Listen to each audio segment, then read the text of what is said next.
Makka jo'xorilar ekish jarayoni. Dekab 6980 modeli Don yo'nalishidagi makka jo'xori. Sam Agro Center kompaniyasining Sirdaryo viloyati Boyovut tumanida Boyovut 2 hududidagi sinov uchastkasidamiz. Bu yerga zamonaviy agrotexnologiyalar bilan urug' ekish jarayoni amalga oshirilyapti. Urug' ekishda ko'rib turganingizdek ham mineral o'g'it, ham urug'.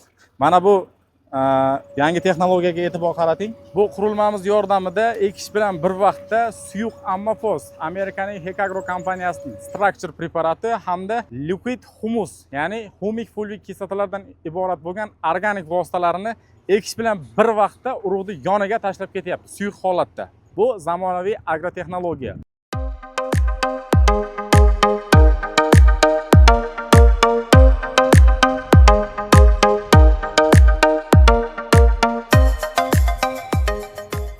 Mana 1, 2, 3, 6gacha. 6 ta liniyada dori beryapti. Dori bermasa bular qizil bo'ladi. Class Arion 630. Texnika 100% avtopilotda ishlayapti. Traktorchilarga ham mazza bo'lib qoldi, ha, Ustam aka. Nimaga? Avtopilotchada Bizda konditsioner yonib, konditsionercha bor. faqat ishlash kerak. Zamonaviy agrotexnologiya qidirayotgan do'stlaringizga bu videoni yuborib qo'ying.